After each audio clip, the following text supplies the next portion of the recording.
ಸುಮುಖೌ ಸುಂದರತರೌ ಸುನಾಸೌ ಸುಖಚಿತ್ತನೌ ಸುರಾರಾಧಿತಪಾದಾಬ್ಜೌ ರಮಾನಾರಾಯಣೌ ಸ್ತುಮಃ ದುರ್ವಾದಿಧ್ವಾಂತರವಯೇ ವೈಷ್ಣವೇಂದೀವರೇಂದವೇ ಶ್ರೀರಾಘವೇಂದ್ರ ಗುರವೇ ನಮೋತ್ಯಂತದಯಾಲವೇ ಸುಧಾಸಾರಾರ್ಥತತ್ವಜ್ಞಂ ಸುರದ್ರುಮಸಮಂ ಸತಾಂ ಸುರಾಧಿಪಗುರುಪ್ರಖ್ಯಂ ಸುಜ್ಞಾನೇಂದ್ರಗುರುಂ ಭಜೆ. ಶ್ರೀ ಗುರುಭ್ಯೋ ನಮಃ. ಹರಿ ಓಂ.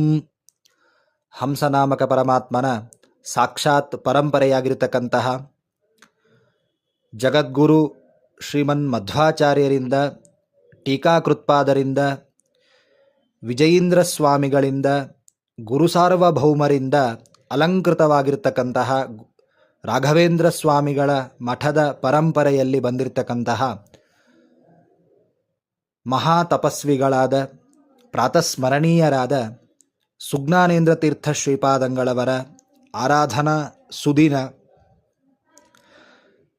ಮಹಾನುಭಾವರು ಸುಜ್ಞಾನೇಂದ್ರ ತೀರ್ಥ ಶ್ರೀಪಾದಂಗಳವರು ಸುಜನೇಂದ್ರ ತೀರ್ಥ ಶ್ರೀಪಾದಂಗಳವರಿಂದ ಆಶ್ರಮ ಸ್ವೀಕಾರ ಮಾಡಿ 25 ವರ್ಷಗಳ ಕಾಲ ವೇದಾಂತ ಸಾಮ್ರಾಜ್ಯದ ಆಧಿಪತ್ಯವನ್ನು ವಹಿಸಿದ ಮಹಾನುಭಾವರು. ಸುಜ್ಞಾನೇಂದ್ರ ತೀರ್ಥ ಶ್ರೀಪಾದಂಗಳವರು 19 ಬಾರಿ ಶ್ರೀಮನ್ ನ್ಯಾಯಸುಧಾ ಗ್ರಂಥ, ಪರಿಮಳ ಗ್ರಂಥ, ಚಂದ್ರಿಕಾ ಗ್ರಂಥ ಮೊದಲಾದ ಮಧ್ವ ಸಿದ್ಧಾಂತದ ಉದ್ಗ್ರಂಥಗಳ ಪಾಠವನ್ನು ಮಾಡಿ 19 ಬಾರಿ ಮಂಗಳವನ್ನು ಮಾಡಿದ ಮಹಾಜ್ಞಾನಿಗಳು ಸುಜ್ಞಾನೇಂದ್ರ ತೀರ್ಥ ಶ್ರೀಪಾದಂಗಳವರು. ಅನೇಕ ಮಹಿಮೆಗಳನ್ನು ತೋರಿಸಿದ್ದಾರೆ. ಅದರಲ್ಲಿ ಪ್ರಮುಖವಾಗಿರ್ತಕ್ಕಂತಹ ಒಂದೆರಡು ಮಹಿಮಾ ಶ್ರವಣವನ್ನು ನಾವು ಮಾಡೋಣ.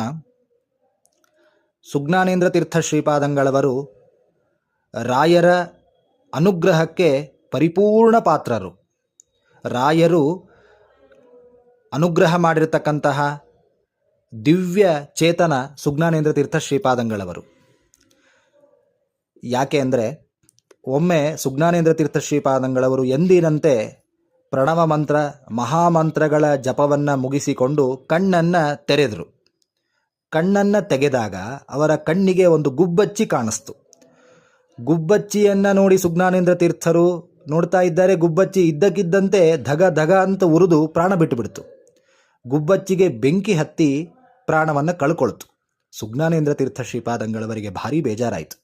ಯಾಕೆ ಅಂದರೆ, ಪ್ರಾಣಿ ಹಿಂಸೆ ಆಯಿತು. ನಾನು ಎಂದಿನಂತೆ ಜಪವನ್ನು ಮುಗಿಸಿದ್ದೇನೆ, ನನ್ನ ಪಾಡಿಗೆ ನಾನು ಕಣ್ಣನ್ನು ತೆಗೆದಿದ್ದೇನೆ, ಕಣ್ಣಿಗೆ ಗುಬ್ಬಚ್ಚಿ ಕಾಣಿಸ್ತು, ಅದನ್ನು ನೋಡಿದೆ ಪ್ರಾಣ ಕಳ್ಕೊಂಡು ಬಿಡ್ತಲ್ಲ ಅಂತ ಭಾರಿ ಬೇಜಾರಾಯಿತು. ದುಃಖಗೊಂಡ್ರು, ಪ್ರಾಣಿ ಹಿಂಸೆ ಆಯ್ತಲ್ಲ ಅಂತ. ಆಗ ಗುರು ಸಾರ್ವಭೌಮರು ರಾಯರು ಸುಜ್ಞಾನೇಂದ್ರ ತೀರ್ಥ ಶ್ರೀಪಾದಂಗಳವರ ಕನಸಿನಲ್ಲಿ ಬರ್ತಾರೆ. ಕನಸಿನಲ್ಲಿ ಬಂದು, ವ್ಯಥೆ ಪಡಬೇಡ, ನನ್ನ ಹತ್ತಿರ ಬಂದು ಆ ಜೀವ ಪ್ರಾರ್ಥನೆ ಮಾಡಿಕೊಂಡಿತ್ತು, ನನ್ನ ಉದ್ಧಾರ ಮಾಡಬೇಕು ಅಂತ ಪ್ರಾರ್ಥನೆ ಮಾಡಿಕೊಂಡಿತ್ತು, ನಿನ್ನ ಉದ್ಧಾರ ಆಗತ್ತೆ ಅಂತ ನಾನು ಸೂಚನೆ ಕೊಟ್ಟಿದ್ದೆ, ನಿನ್ನಿಂದ ಆ ಜೀವ ಇವತ್ತು ಉದ್ಧಾರ ಆಯಿತು, ವ್ಯಥೆ ಪಡಬೇಡ ಅಂತ ಆದೇಶವನ್ನು ಮಾಡ್ತಾರೆ, ಸೂಚನೆಯನ್ನು ಕೊಡ್ತಾರೆ.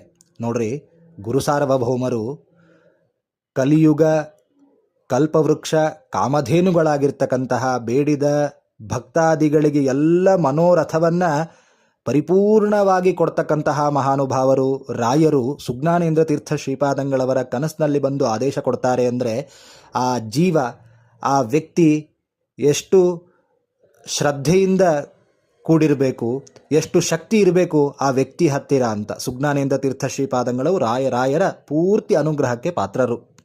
ಅಂತಹ ದಿವ್ಯವಾಗಿರ್ತಕ್ಕಂತಹ ತಪಶಕ್ತಿ ಸುಜ್ಞಾನೇಂದ್ರ ತೀರ್ಥರಲ್ಲಿತ್ತು.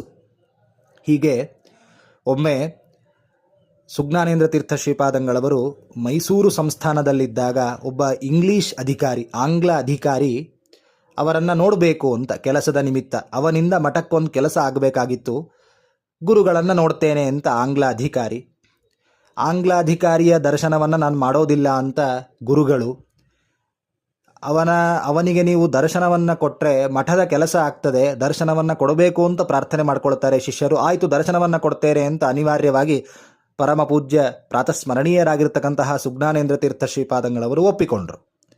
ಆಂಗ್ಲ ಅಧಿಕಾರಿ ಬರ್ತಾನೆ, ಸುಜ್ಞಾನೇಂದ್ರ ತೀರ್ಥ ಶ್ರೀಪಾದಂಗಳವರನ್ನು ನೋಡಬೇಕು ಅಂತ ದರ್ಶನವನ್ನು ಮಾಡ್ತಾನೆ. ಗುರುಗಳು ಕಾಣೋದೇ ಇಲ್ಲ ಅವನ ಕಣ್ಣಿಗೆ. ಇದು ಶಕ್ತಿ, ಇದು ಗುರುಗಳ ಶಕ್ತಿ. ಹಾಗಾಗಿ ಕೇವಲ ಗುರುಗಳು ಕುಳಿತುಕೊಳ್ಳುವ ಮನೆ ಮಾತ್ರ ಕಾಣಿಸ್ತು, ಗುರುಗಳು ಕಾಣ್ತಾ ಇಲ್ಲ ಅಂತ ಆ ಆಂಗ್ಲ ಅಧಿಕಾರಿ ಬಹಳ ಆಶ್ಚರ್ಯಗೊಂಡ. ಭಕ್ತಿ ಹುಟ್ಟಿತು. ಗುರುಗಳು ಕುಳಿತುಕೊಳ್ಳುವ ಮನೆಗೆ ಸಾಷ್ಟಾಂಗ ನಮಸ್ಕಾರವನ್ನು ಮಾಡಿಬಿಟ್ಟ. ಇದು ಸುಜ್ಞಾನೇಂದ್ರ ತೀರ್ಥ ಶ್ರೀಪಾದಂಗಳವರ ಶಕ್ತಿ, ತಪಶ್ಶಕ್ತಿ. ಹಾಗಾಗಿ ಅದ್ಭುತವಾದ ಇಂತಹ ಅನೇಕ ಮಹಿಮೆಗಳನ್ನು ತೋರಿದ್ದಾರೆ. ಕೊನೆಗೆ ಅವರ ಅಂತ್ಯಕಾಲದಲ್ಲಿ ರಾಯರ ಸೇವೆಯನ್ನು ಮಾಡ್ತಾ ಮಂತ್ರಾಲಯ ಕ್ಷೇತ್ರದಲ್ಲಿ ಇರೋಣ ಅಂತ ತೀರ್ಮಾನ ಮಾಡಿ ಮಂತ್ರಾಲಯಕ್ಕೆ ಬರೋರಿದ್ರು ಸುಜ್ಞಾನೇಂದ್ರ ತೀರ್ಥ ಶ್ರೀಪಾದಂಗಳವರು. ರಾಯರು ಸೂಚನೆ ಕೊಟ್ಟರು, ನೀವು ನಮ್ಮ ಹತ್ತಿರ ಬರೋದು ಬೇಡ, ನಾನೇ ನಿಮ್ಮ ಹತ್ರ ಬರ್ತೇನೆ ಅಂತ ರಾಯರಂದರು. ಏನಾಯಿತು ಅಂದರೆ, ಮುಮ್ಮಡಿ ಕೃಷ್ಣರಾಜ ಒಡೆಯರ ಕಾಲ, ಮೈಸೂರು ಸಂಸ್ಥಾನ, ದಿವಾನ್ ಪೂರ್ಣಯ್ಯನವರಿದ್ರವಾಗ.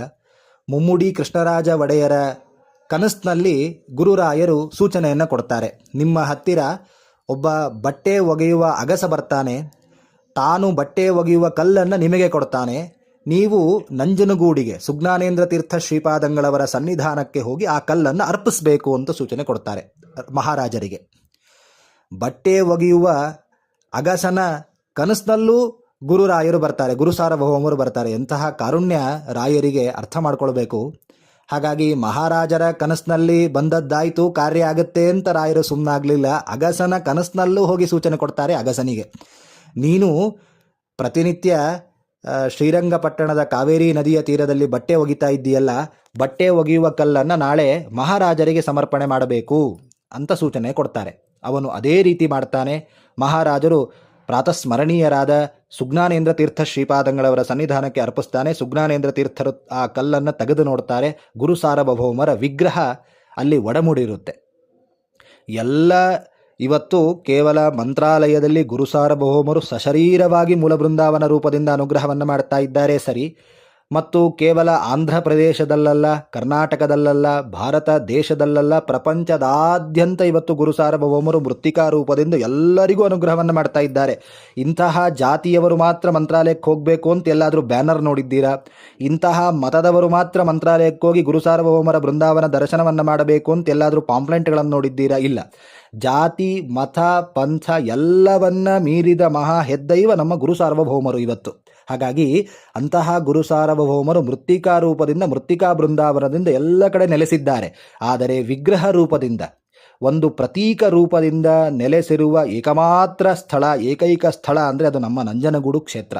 ಹಾಗಾಗಿ ಅಂತಹ ನಂಜನಗೂಡು ಕ್ಷೇತ್ರದಲ್ಲಿ ಇವತ್ತು ಗುರು ಸಾರ್ವಭೌಮರ ವಿಗ್ರಹವನ್ನು ನಾವು ಕಾಣ್ತಾ ಇದ್ದೇವೆ ಅಂದರೆ ಅದಕ್ಕೆ ಪ್ರಧಾನ ಮೂಲ ಪುರುಷರು, ಪ್ರಧಾನ ಕಾರಣೀಕರ್ತರು ನಮ್ಮ ಇವತ್ತಿನ ಆರಾಧನಾ ನಾಯಕರಾಗಿರ್ತಕ್ಕಂತಹ ಸುಜ್ಞಾನೇಂದ್ರ ತೀರ್ಥ ಶ್ರೀಪಾದಂಗಳವರು.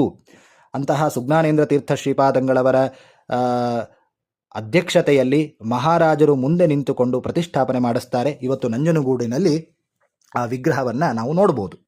ಹಾಗಾಗಿ ಅಂತಹ ಸುಜ್ಞಾನೇಂದ್ರ ತೀರ್ಥ ಶ್ರೀಪಾದಂಗಳವರು ಅವರ ಕಾಲದಲ್ಲಿ ವ್ಯಾಸರಾಜ ಗುರು ಸಾರ್ವಭೌಮರಿಂದ ರಚಿತವಾಗಿರ್ತಕ್ಕಂತಹ ಚಂದ್ರಿಕಾ ಗ್ರಂಥಕ್ಕೆ ಒಬ್ಬ ವ್ಯಕ್ತಿ ಖಂಡನೆಯನ್ನು ಬರೆದಾಗ, ಚಂದ್ರಿಕಾ ಅದು ನಿರ್ದುಷ್ಟವಾಗಿರ್ತಕ್ಕಂತಹ ಗ್ರಂಥ, ಶ್ರೀಮದಾಚಾರ್ಯರ ಸಿದ್ಧಾಂತವನ್ನು ಪ್ರತಿಪಾದನೆ ಮಾಡುವ ವಿಷಯದಲ್ಲಿ ಚಂದ್ರಿಕಾ ಗ್ರಂಥ ಅತ್ಯಂತ ಸೂಕ್ತವಾಗಿರ್ತಕ್ಕಂತಹ ಸ್ಥಾನವನ್ನು ವಹಿಸಿದೆ, ನಿರ್ದುಷ್ಟವಾಗಿರ್ತಕ್ಕಂತಹ ಗ್ರಂಥ ಅಂಥೇಳಿ ಅವನು ಮಾಡಿರ್ತಕ್ಕಂತಹ ಖಂಡನೆ ಮಾಡಿ ಚಂದ್ರಿಕಾ ಭೂಷಣಂ ಎಂಬತಕ್ಕಂತಹ ಗ್ರಂಥವನ್ನು ರಚನೆ ಮಾಡಿದ್ದಾರೆ.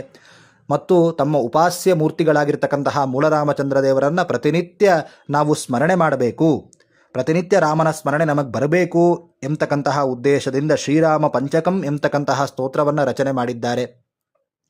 ಮತ್ತು ಮೈಸೂರು ಸಂಸ್ಥಾನದಲ್ಲಿದ್ದಾಗ ಮುಮ್ಮಡಿ ಕೃಷ್ಣರಾಜ ಒಡೆಯರು ಶ್ರೀ ರಾಘವೇಂದ್ರ ಸ್ವಾಮಿ ಅಷ್ಟೋತ್ತರಂ ಎಂಬತಕ್ಕಂತಹ ಗ್ರಂಥವನ್ನು ಮಹಾರಾಜರಿಂದ ಮಾಡಿಸಿ ಗುರುರಾಜರಿಗೆ ಸಮರ್ಪಣೆ ಮಾಡಿರ್ತಕ್ಕಂತಹ ಅದ್ಭುತವಾದ ಚರಿತ್ರೆಯನ್ನು ನಾವು ಪ್ರಾತಸ್ಮರಣೀಯರಾದ ಗುರು ಸಾರ್ವಭೌಮರ ಭಕ್ತಿಯನ್ನು ಸುಜ್ಞಾನೇಂದ್ರ ತೀರ್ಥ ಶ್ರೀಪಾದಂಗಳವರ ಮಹಿಮೆಯಲ್ಲಿ, ಚರಿತ್ರೆಯಲ್ಲಿ ನಾವು ಕಾಣಬಹುದು.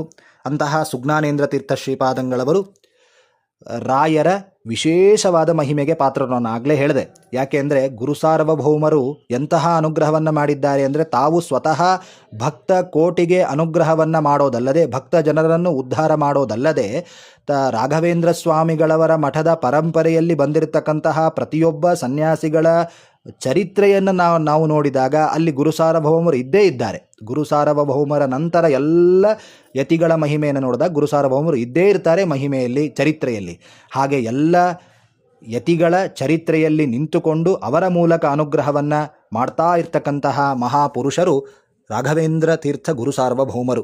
ಹಾಗಾಗಿ ಅಂತಹ ಸುಜ್ಞಾನೇಂದ್ರ ತೀರ್ಥ ಶ್ರೀಪಾದಂಗಳವರಿಗೆ ಅನುಗ್ರಹವನ್ನು ಮಾಡಿ ಅವರನ್ನು ಉದ್ಧಾರ ಮಾಡಿದ್ದಾರೆ. ಸುಜ್ಞಾನೇಂದ್ರ ತೀರ್ಥ ಶ್ರೀಪಾದಂಗಳವರ ಬೃಂದಾವನ ದರ್ಶನಕ್ಕೆ ನಾವು ನಂಜನಗೂಡಿಗೆ ಹೋದಾಗ ಅವರ ಬೃಂದಾವನದ ಮುಂದೆ ನಿಂತುಕೊಂಡು ನೀವು ಗುರುಸಾರ್ವಭೌಮರ ಮೇಲೆ ಹೇಗೆ ಭಕ್ತಿ ಮಾಡಿದ್ದೀರಿ, ಗುರುಸಾರ್ವಭೌಮರ ಉಪಾಸ್ಯ ಮೂರ್ತಿಯಾಗಿರತಕ್ಕಂತಹ ಮೂಲರಾಮಚಂದ್ರ ದೇವರ ಮೇಲೆ ಹೇಗೆ ಭಕ್ತಿಯನ್ನು ಮಾಡಿದ್ದೀರಿ, ಅದೇ ರೀತಿ ಭಕ್ತಿ ಮಾಡುವ ಮನಸ್ಸನ್ನು ನಮಗೆ ಕೊಡಿ ಅಂತ ಪ್ರಾರ್ಥನೆ ಮಾಡಬೇಕು. ಹಾಗಾಗಿ ಎಲ್ಲರಿಗೂ ಕೂಡ ಸುಜ್ಞಾನೇಂದ್ರ ತೀರ್ಥ ಶ್ರೀಪಾದಂಗಳವರು ರಾಮದೇವರ ಮೇಲೆ, ರಾಯರ ಮೇಲೆ ವಿಶೇಷವಾದ ಭಕ್ತಿಯನ್ನು ಕೊಡಲಿ, ಅವರ ಅನುಗ್ರಹವನ್ನು ಮಾಡಲಿ ಅಂತ ಹೇಳ್ತಾ ಈ ನನ್ನ ವಾಕ್ಪುಷ್ಪವನ್ನು ಸುಜ್ಞಾನೇಂದ್ರ ತೀರ್ಥ ಶ್ರೀಪಾದಂಗಳವರು, ಅವರ ಅಂತರ್ಯಾಮಿಗಳಾಗಿರತಕ್ಕಂತಹ ರಾಘವೇಂದ್ರ ತೀರ್ಥ ಗುರುಸಾರ್ವಭೌಮರು, ಅವರ ಅಂತರ್ಯಾಮಿಯಾಗಿರತಕ್ಕಂತಹ ಮೂಲರಾಮಚಂದ್ರ ದೇವರಿಗೆ ಅರ್ಪಿಸ್ತಾ ಇದ್ದೇನೆ. ಶ್ರೀಕೃಷ್ಣಾರ್ಪಿತಮಸ್ತು, ಶ್ರೀ ಮಧ್ವೇಶಾರ್ಪಿತಮಸ್ತು.